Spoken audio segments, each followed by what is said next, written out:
It's no secret, we are currently facing a historic labor shortage. If only a decade ago, someone would have warned us that we'd be in this position today unless we made some serious changes.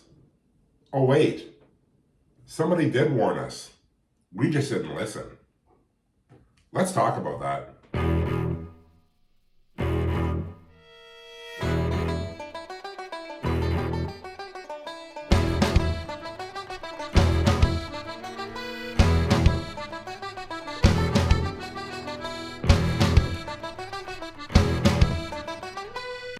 Representing the Liberal Party, serving as Member of Parliament for North London Centre since 2015, my guest today has always been a staunch supporter of the skilled trades.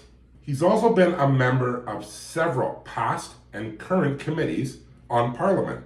It is my honor today to welcome to the show Peter Fragiskatos. Well, thanks for coming on the show today, Peter. I know you have a really busy schedule, and I appreciate you stopping by today. Thanks for the invitation. I think you're doing a great thing with this show, putting the trades front and center, and really celebrating that. So, just a real pleasure to be with you. Thanks, I appreciate that. What are we up to? What are we doing?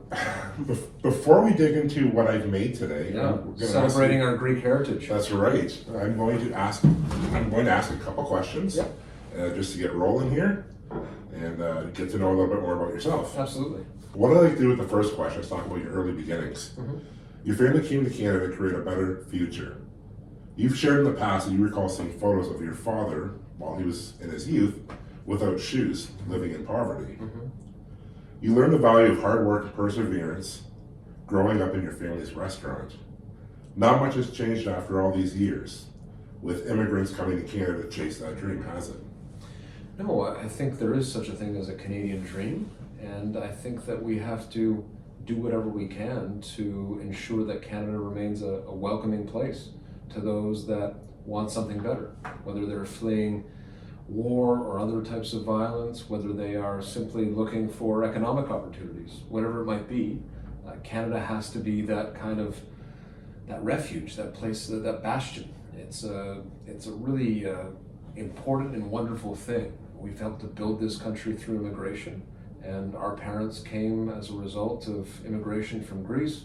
We've got a large Greek community in London. We have a large Italian community and Portuguese community, and the list goes on, Polish community. Those are some of the groups that came quite early, but in recent years we've seen other sources of migration, right? Mm-hmm. From sub-Saharan Africa and South Asia, Latin America especially. We've got a huge and thriving Colombian community, for example, and they look to Canada and they look to London as somewhere where they can succeed, somewhere where their families can find new opportunities. So yes, I think this is something that we really have to hold up very high, be very proud of it, but always constantly nurture it, for sure. And I say nurture it because there are tendencies in our world that kind of populist tendencies, right-wing tendencies that push against the idea of immigration as being a source of prosperity.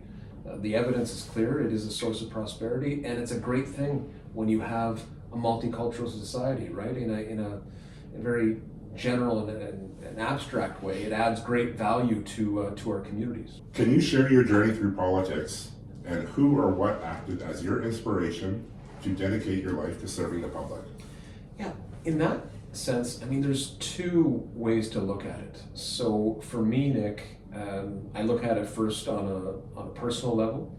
So I look at my family. My grandmother was highly active in organizing, particularly in the workplace. She was very much on the left, so a big supporter of the NDP, for example. Mm-hmm. Pushed for a unionized workplace. She was a seamstress she started off as she was cleaning hotel rooms and houses in Quebec, where she first settled after arriving from Greece. Okay. But then her and my mother came to London and she started working here as a seamstress. So she was very interested in politics, interested in organizing, as I said, pushed for a unionized workplace with other co-workers. So I learned about that approach, that political orientation, if you like, from her. My father, also equally interested in politics, but a small business person, right? So let's say a small C conservative. and really valued the things that business people tend to value, right? Keeping taxes low, hard work, growing a business, all the things that are required to do that, making payroll each month. I saw him work 12, 15-hour days. It was really quite something as a young person to be around that. And I think, Nick, and maybe it was the same for you, but in my dad's case, because I didn't see him that often, he made a conscious choice that myself, my brother, and my sister would work from a very early age, 9 or 10 years old, at the restaurant, so he could keep an eye on us. My mother the same. She was there with him too. And that was how we were raised. We'd have our responsibilities after coming home from school, and that involved going to the restaurant more often than not. So that's my childhood. And when we could, what would we talk about? The issues of the day, current events, and naturally that led us into talking about politics. So I was always interested in politics for those reasons, those influences. And then of course there's those other influences, right? As you get more interested in politics, you start learning about the political leaders that shaped our country and our world. People like Pierre Trudeau, people like Lester Pearson, certainly Bobby Kennedy, an American, but still very, very inspiring to me. I look to people like him who stood up for just so many important causes throughout the course of his political career. He's someone that I constantly try to learn more about, and that I would say those are sort of political sources of inspiration, if you like. Excellent. So you drew from a whole wide range. Yeah, there's the personal, and then there's those political figures that you. When I say personal, I mean my family, but there's those political figures that have had tremendous influence for sure.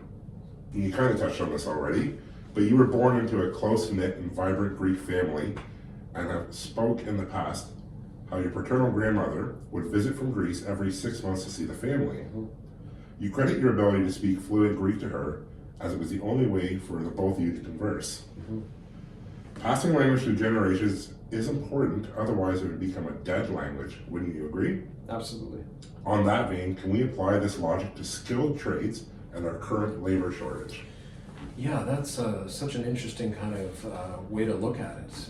It was both my grandmothers actually that were the source of me learning as much Greek as I could. It was the only way to communicate with both of them. And in fact, the real fun, I'm going to answer your question in a sec, but the real fun would be when they were both at home and watching television. Naturally, there'd be like a soap opera on TV that they'd get into, and I'd have to translate. Or there'd be a newscast that they would watch. And this is before the age of satellite TV or certainly the internet, right? We're talking about the 80s, early 90s. Right. We didn't have satellite. I don't think we even had cable at that time, in fact, in my house. That's in a whole other story. My dad did not want us having cable. It was the news and maybe a bit of Hockey Night in Canada on the weekend for fun, and that was it. So where I translate, that's where I started to really learn more about the Greek language, the phonetics of the language, and that naturally led into me learning the alphabet and learning how to read and write Greek. There was Saturday school, but that was in London. So I grew up in the Exeter area. It wasn't always easy for me and my family to, like my mom couldn't really easily take us every Saturday, plus I had hockey. So now to your question, I think there's a lot to be said about the value of trades. I mean, look around us, right? We're filming this in your house, right? I just left Museum London where we had the opening ceremonies of Black History Month. A little while later, I'm going to go knock on doors in a few apartment buildings in the Cherry Hill area. It's something I like to do on weekends when I get a chance to stay in touch with people. People built all of those things, right? People came together, learned the craft to begin with, and then applied what they had learned. And whether or not it's in the family to begin with and gets passed down, or whether the learning happens independently because of of a young person taking an interest for whatever reason in the trades, that's something that absolutely should be celebrated. And we have skills shortages in this country, to be sure. We have to celebrate the trades in order to get young people enthusiastic and excited about the trades, because if we don't, then Canada's not going to be as prosperous as it possibly can.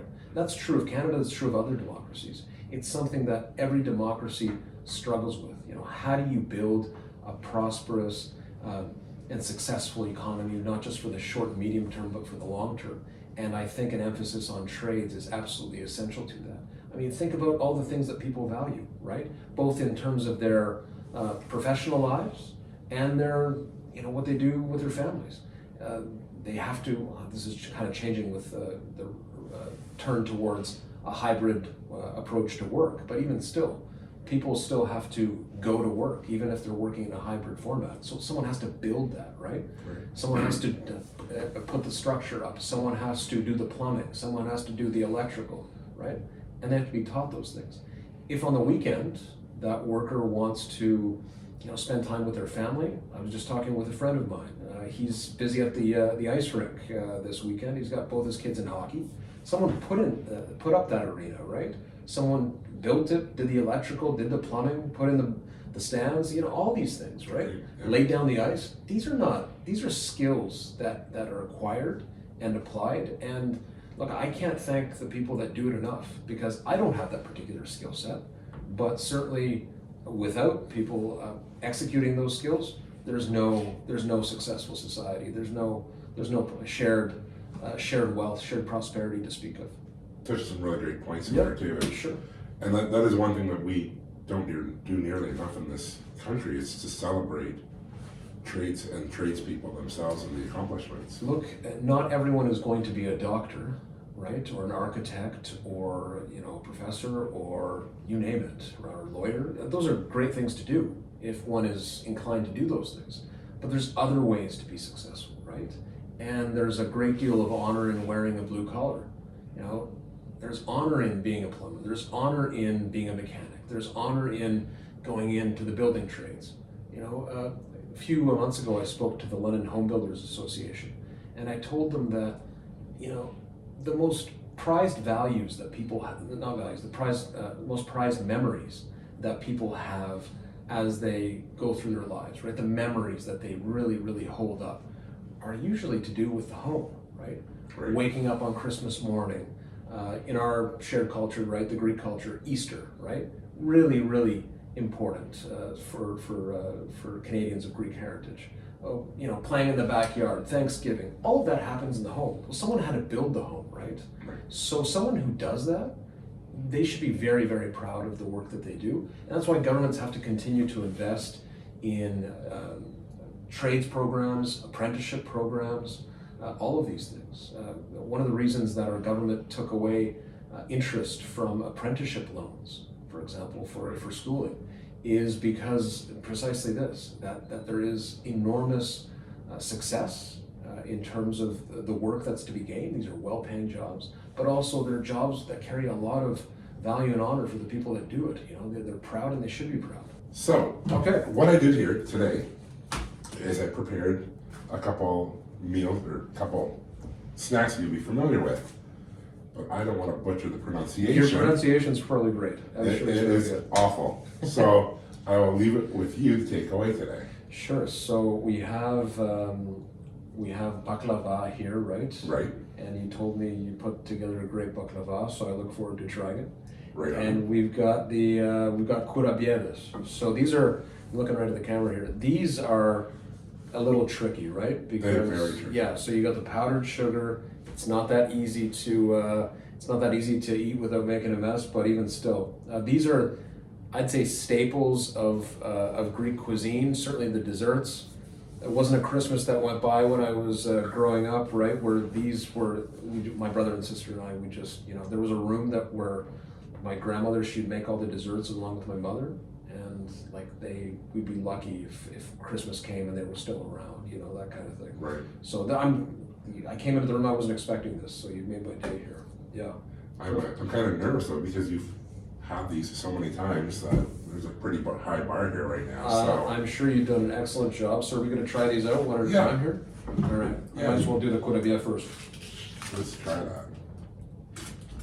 All right. Want to do a cheers? Let's do a cheers. All right. Perfect. Two Greek guys enjoying the kurabia. That's right. All right. What do you got for me next? Let's see.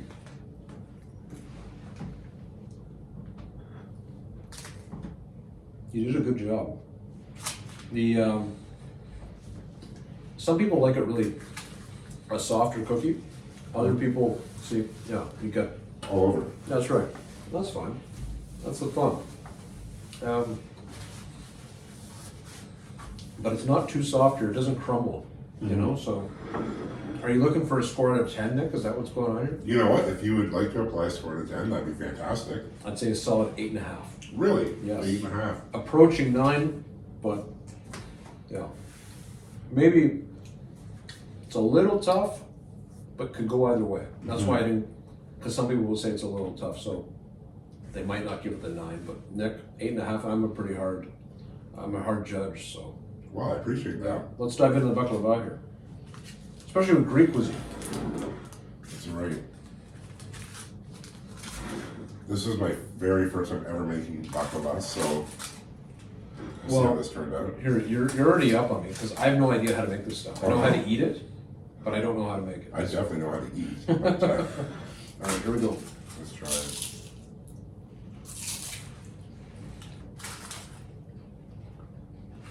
So, I like how you made it too, because often it's really it's such a hard thing to make. But yours is kind of chewier, which I like. It gives it some texture, and you got the crispiness at the top. So, well done here, man. It was a I think we cracked a 9 on this one. 9. Wow. A 9 out of 10. Holy smokes. That's right. I wasn't ready for that. Not just because I was a Wade Boggs fan when I was growing up. That's right. All right. For those that don't know at home, Peter was a big Wade Boggs fan back in the day. And I think he might be a Red Sox fan, but he might not admit that either. When Boggs left, because he went to the Yankees, right? There's no way I was going to cheer for the Yankees. Right. So that's when I really became a Jays fan. Dial right into the It's Jays. weird. Right? A trade to the Yankees, maybe, or I forget, was he traded or did he sign with the Yankees? I think he was traded. Okay. Either way, there was no way I was cheering for the New York No. Yankees. So that's where I really said, go Blue Jays. Yeah, I'm with you as well. I could never root for anything Red or Yankees related, so No, it's not happening. I like Jeter, but, too bad Jeter didn't play for the Jays. But or the Sox. there you go. Question 4. Staying on the topic of skilled trades. In 2012, you penned an op-ed for the National Post stressing how we as a country need to change how we viewed and promoted trades to youth. You highlighted Germany's successful model in this approach and warned without collaborative and meaningful change, we'd be in dire straits. You were a modern-day Malampus at that point in time, and I'm wondering how you see the next several years playing out. Well, you're kind to call me a prophet. I don't know about that, but the next few years playing out in terms of how we address skills shortages in Canada. How we address skills shortages and where you see us 10 years from now based on what you're seeing today. Yeah, I think we have some challenges for sure. When I talk to anyone in the skilled trades, business owners who are in construction, if they're putting up homes or if they're plumbers or if they are, you name it, you go to car dealerships and you talk to mechanics there, it's always hard to find people. Right? Electricians say the same thing. I think it's a widespread challenge that is not unique to Canada, as I was saying before. I think every democracy is challenged by this in some shape or form. But I think there's a lot of opportunity as well. I think it all begins with holding up the trades, as I said before, something to be valued, something to be cherished, something where there's a lot of honor and something that parents can look to with a lot of hope, because these jobs do pay well, particularly as we have shortages. Naturally, when you have a shortage, there's a higher likelihood that the job is going to be paying quite well. I think bricklayers are making very good money right now, from what I hear. Right. Yes. So there is that. If we can somehow find ways to encourage youth, and I think a lot of this, frankly, comes down to the education system. We have to have a system where, whether it's teachers or guidance counselors, are looking to kids and saying, you know what, the law and medicine are great options if that's what the student wishes to pursue, if that's what they're interested in. but also the skilled trades are something that shouldn't be dismissed at all. Right. Should be an emphasis there. The other thing that I see happening that I wasn't seeing happening is there's a lot of emphasis now, a lot of importance placed by post-secondary institutions on training up the next generation in a way that's efficient and effective. So Fanshawe College, for example, they just yesterday, there was a grant announced by Jamie Critch in honor of his father, of his late father, that will allow Fanshawe to provide kind of a one-stop shop type of education. Okay. Where students can go, learn a trade, get enrolled in an apprentice program, everything happening, at one place rather than sending kids, from, in every kind of direction and making it all confusing and therefore kind of diminishing their interest in that kind of a career. So the more that we see great post-secondary institutions like Fanshawe employ that kind of a model, I think that we have a real potential to deal with some of the challenges that we have in terms of the skilled trade shortages that we do see. But it's going to have to continue to be governments at the federal level, at the provincial level, that work together to continue to fund skills training. That's crucial. We do some of that at the federal level. It's mostly a provincial area of jurisdiction. Monty McNaughton's done an excellent job, frankly, as Labour Minister. It might surprise some people that a Liberal is saying that about a progressive Conservative here in Ontario, but I think he deserves truly a lot of credit for supporting trades. And if we have that kind of a focus across the country by provincial governments, a lot can get done, particularly if we can continue to see increased areas of collaboration and cooperation between the federal governments and the provincial governments on this. All the more better. So I'm hopeful. You got to stay hopeful, because otherwise, you lose the energy to keep going. I think we're on the right track. I've never seen so much of a push to represent the skilled trades in the past by any level of government as we're seeing here today. Yeah. And I know that we are struggling right now, but I'm hopeful that we're going to get through it. No, I agree. Well, you're in this, right? So and I know how passionate you are about it. So if you're hopeful, then that makes me all the more hopeful. You kind of just touched on this in this previous question that you just answered, but I'd like you to dig just a little bit deeper into this question itself. London is growing at an unprecedented rate. The city's horizon is decorated with tower cranes like never before. I'm curious if you could share how vital the roles are that Fanshawe and organizations like LIUNA play, in not only London, but all of Ontario and Canada, in continuing to prepare young men and women for these rewarding and necessary careers. Well, I'm so glad for the question, because I have a lot of experience working with LIUNA 1059 locally. They've done really profound work to train up the next generation. We've helped to provide them with some funding that goes towards that skills training, and we're going to continue to be there in any way that we can for LIUNA. This is wherever they operate, right? Not just in London, but just across the country, across the province. They do very, very good work, and it just goes to show that we've got laborers out there that are not just thinking about the immediate moment, but thinking about the next generation, right? Preparing for the future. So those training, that training work that they do is critical. And I mentioned Fanshawe before. I'll mention them again very happily. Like great community college. They do so many things there. But if a young person wants to, I'll look at the camera actually on this. If a young person is watching this and they're thinking about a career in the trades, can't go wrong with Fanshawe. I've actually personal experience with that, Nick. My two cousins took civil engineering at Fanshawe. One ended up, he works in concrete now. Okay. And the second went on to a different path, but the skills they learned there were absolutely essential to building them up as young people who were prepared for the future. And like I said, especially the one that's working in concrete now, very rewarding careers, starting his own business. All the skills that he learned, at least in terms of giving him a foundation for success, happened at Fanshawe. Then once he ended up being employed, he worked with a construction company to start with out of Toronto. that's where his skills really started to blossom. And now, like I said, he's starting up his own thing. That's great But for him. yeah, no, it's awesome. He, it begins with that foundational approach where you learn the basics. I think.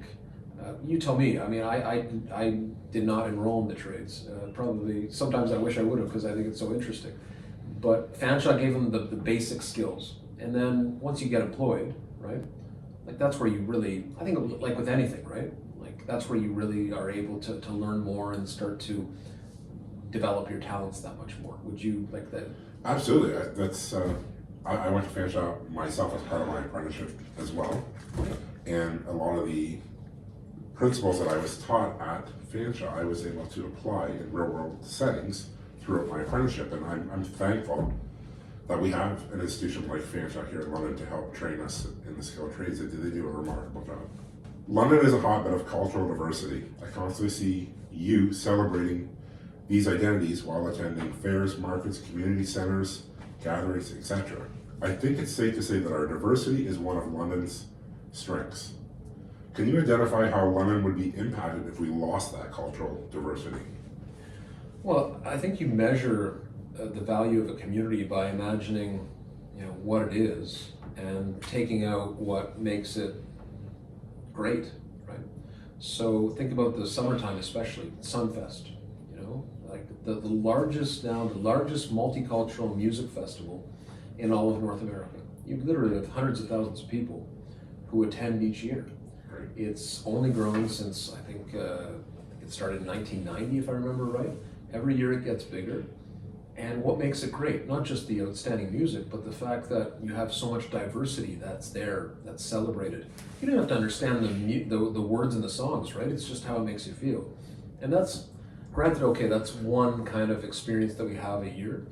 But, in this role, I'm very fortunate for many reasons. But one of the things that I love doing is getting to know different communities, right? Mm-hmm. Londoners of Portuguese descent or Polish descent. I was at a Polish event a few weeks ago. Love that community. We have Londoners of Italian background, right? We have, as I was talking about before, Londoners who have recently migrated from sub-Saharan Africa or Latin America. In fact, the Latin American example is, I think, a very good one because there you have, a community that not exclusively, but many fled civil war. Very brutal civil war in the case of Colombia, certainly. They found a way to succeed. They find ways to constantly celebrate their culture. They find ways to constantly pass down the language to their kids and grandkids.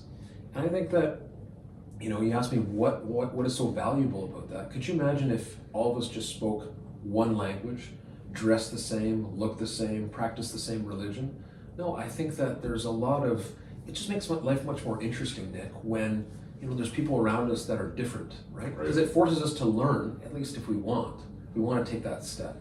Sometimes it takes a while, but once you take that step as a person to learn about those that are different from you, culturally, linguistically, ethnically, they practice a different religion, whatever it might be, I think we're made, it's just it's a process that leads to a more complete person, right? Right. And it's a pretty profound thing. So if we lose that, which I don't think we will, I talked about right-wing populist tendencies before. Yeah, that's present, but I think that we have such an established history of multiculturalism in Canada that's entrenched now. That's an entrenched value that some might try to attack, but the vast majority still hold it up as something that is really, really special, as they should. Yeah, I think attacking is a very futile attempt. Yeah, I think it's reflective of, deep-seated fears about the other, and, Right. Out of ignorance comes fear, and out of fear comes ignorance. The two interact, right? When you don't know something, you tend to fear it, right? Right. And that's unfortunately the root cause of a lot of our problems. That's a whole other conversation. But no, I think that London's history has been, in many ways, not exclusively, but it's been in many ways been built by immigration and the diversity that comes along with it. What is one message you would like to share with the viewers today? It doesn't have to be skilled trades related or politically related, just whatever you would like to share. No, I will make it related to the skilled trades. I think it would go to parents actually, because I did, before going into politics, I did teach at the university here in London. So I did end up teaching a lot of young people who, wanted careers in, say, the law or medicine or business. The list goes on, right? Let's just say the professions. Right? Let's just use that term. And they've graduated since, and they're doing very well. That's great. But I also taught a lot of young people that their heart wasn't in it. Right. And their heart wasn't in it because they didn't want to pursue that kind of a path. They wanted to work with their hands. They wanted to be on a job site. They liked the idea of coming to work every day with the boots on, right, and putting on a construction hat, right? That is, there's nothing wrong with this. And somehow in our culture, we have this attitude that still is persisting and in fact holding us back as a result, that says that a young person can't get ahead if they're on a job site, right? With using a hammer and using the nails and doing whatever else. I think this is wrong thinking. I think it absolutely holds us back as a community and as a country. So if, and I guess I can say this now because I am a father, at least recently. We've got a 16-month-old little girl at home. I want her to live in a country that's strong, that's succeeding. And the people that build up that kind of a country are people in the trades. We, not exclusively, of course, the doctor saves lives. Yeah. The lawyer gets people out of jams, call it what you want. The teacher teaches the next generation the very basics and then some. But look, to go back to what I mentioned before about the value of the home for all of us, the best memories I have growing up, Nick, always are growing up in my, as a kid at home with my brother and my sister, parents and grandmothers, in the home that we shared, right? Right. The man that built that house is still a family friend. His name is Jim Gregus. I remember when they were building the house. I remember him and his brother Fred and the interest and the passion they took in the work that they did. Right. So that's just one example. You can list many builders, right, that value the work, and if we can get it into our minds and change that attitude around the skilled trades, it'll transfer down to younger generations, and they can pursue that kind of a path if they wish. They should be absolutely encouraged to do that. I think that's an excellent message. And I think for far too many years, we've pushed people away from the trades or put out the rhetoric that the only way to be successful is pursuing a university pathway. And either, John, like you had mentioned, youth that pursue these pathways and don't necessarily want to follow that path, but they want to work with their hands, work on the trades, things like that. So Sure. I think it's a very valuable point that you made.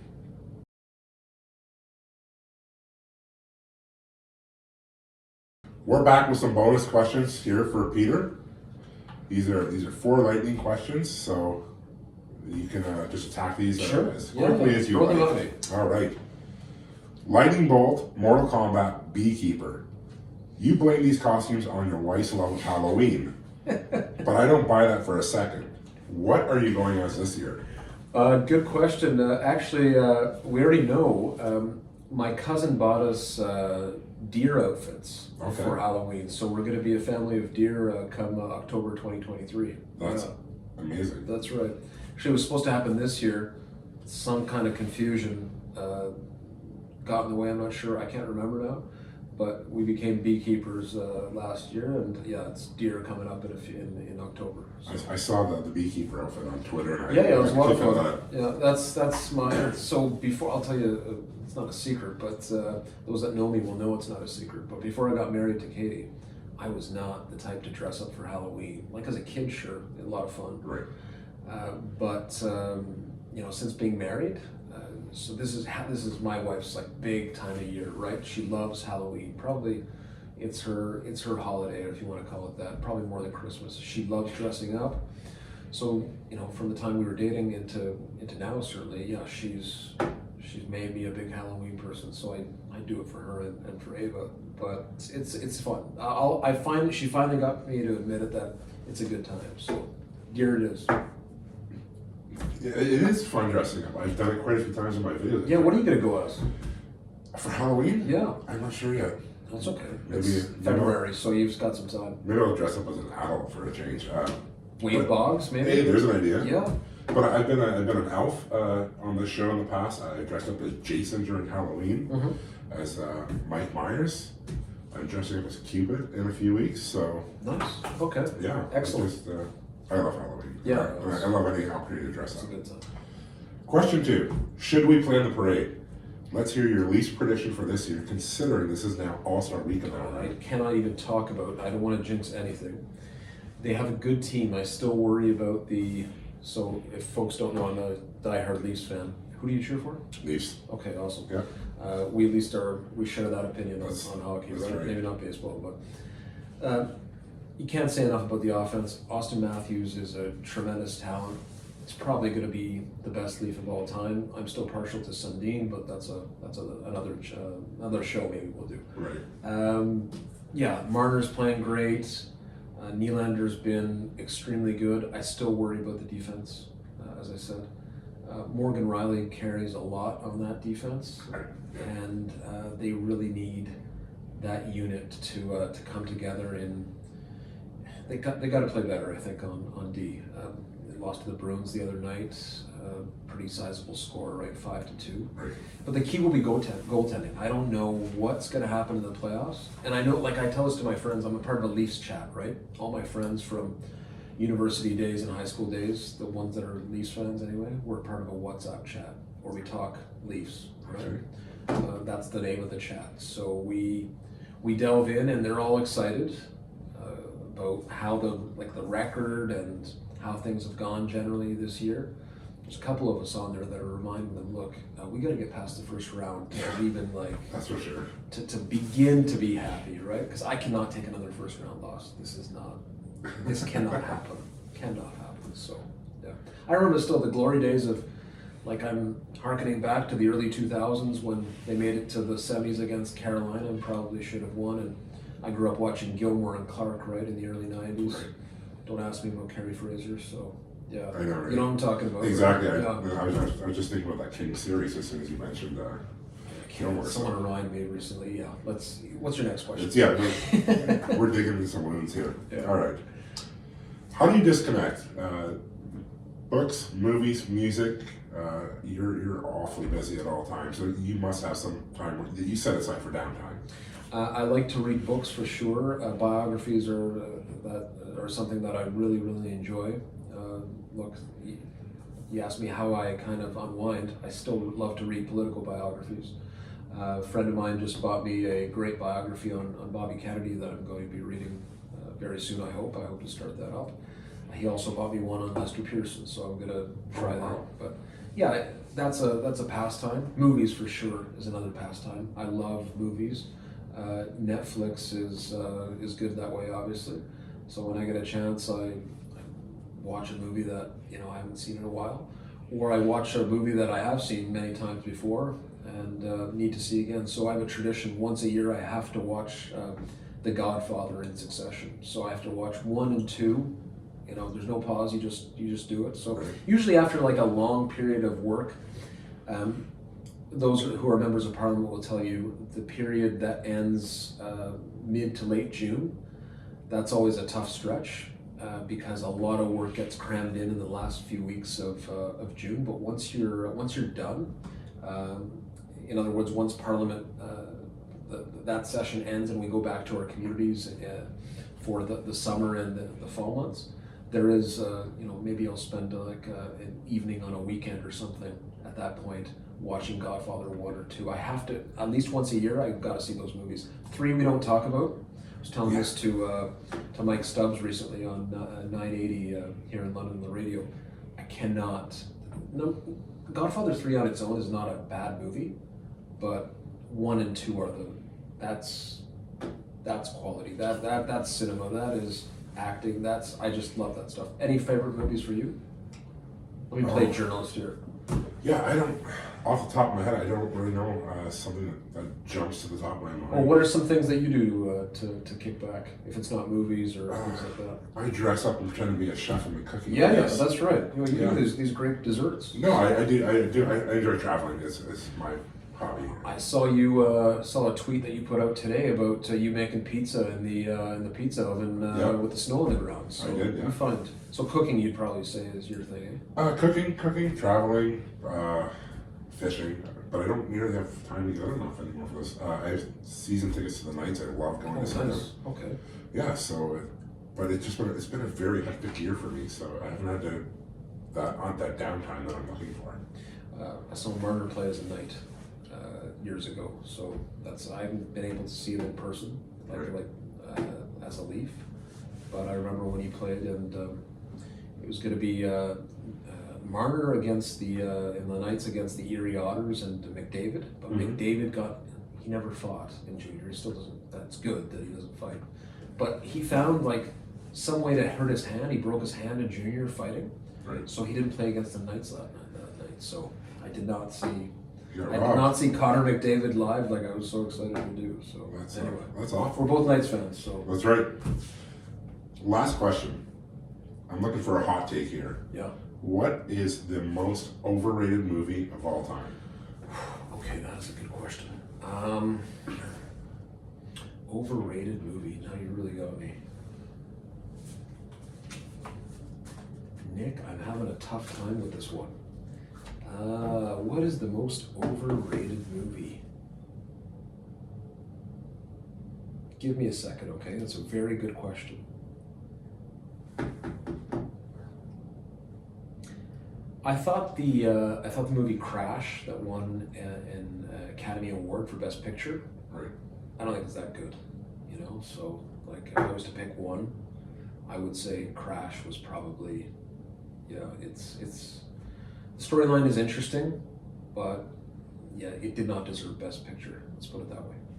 I thought you might say Scarface. You know what? Scarface is. I really like mafia movies and gangster Yeah. movies. Yeah, I think Scarface is. Just got to enjoy it for what it is. There's certain scenes in it that are many scenes in it that are far over the top. It's Right. just way too much, especially the end. Right. Yeah. If you've watched, you know what I'm talking about. Yeah. But I don't know. It's just Al Pacino. Anything that Al Pacino did, like some of his early stuff. Early 70s, Dog Day Afternoon. Right. Brilliant movie. If people haven't seen it, it's just so good. So I cannot criticize Pacino. I love Pacino as an actor, and I thought Scarface was, at that point in time, it's probably a fantastic movie, but I just think it's so overhyped that it's less than the... It is over, like a lot of people say it's, better than what it actually is. Right. I don't think it's too bad of a movie, but the interesting thing about Scarface, it's actually a remake of a movie that was done, I think, in the 30s or 40s. They put it together in different ways and modernized it at the time. Really? I had no idea.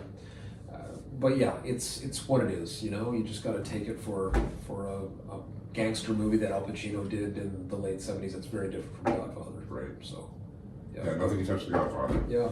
Well, Perfect. thank you, Peter, for being on the show today. I really appreciate you taking time out of your schedule. It was a pleasure talking to you and hearing your Sure. thoughts about the trades. Look, thank you very much, Nick, especially for doing this show, and whether or not you continue with it.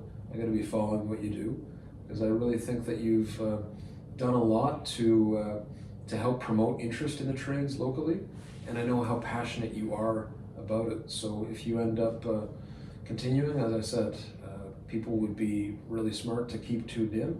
And if you go into, I think you have an interest in teaching this to young people, teaching the trades to young people in the future, I think they're going to be really fortunate to be in some of your classes, because you care a lot and you have obviously a lot of skills to share. So good luck. Well, thank you. I appreciate that. Absolutely, man. Okay. Right on. I'm going to enjoy the rest of your baklava here. So there we go. All right. I think I will try that as well. Let's go back to the baklava. That's perfect.